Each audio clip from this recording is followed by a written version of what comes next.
Alamig ko na lang natitira sa akin eh. Ma! Ma! Dahan-dahan naman. Action! Labas. Labas ka na.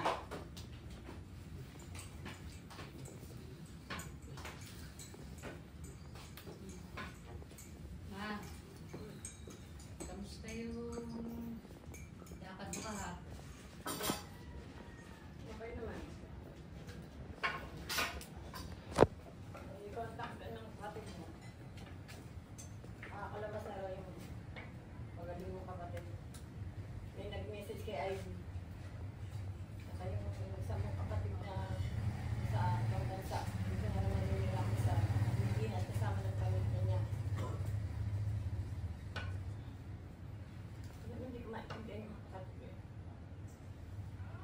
Isang kriminal. Yung isa, yung kabroad. Tapos mag-aasawa, papakasal. Alamig ko na lang natitira sa akin eh. Ma! Ma! Dahan-dahan naman. Sinigahan-ikan mo ito. Ma, walang ganun. Ay, wala Ma! Nakikipag-halik ka. Hindi mo kung kailan ka matumanda! Baka malaki ka maghalik ka. Ha? Ang harap-harap mo. Ang bata-bata mo.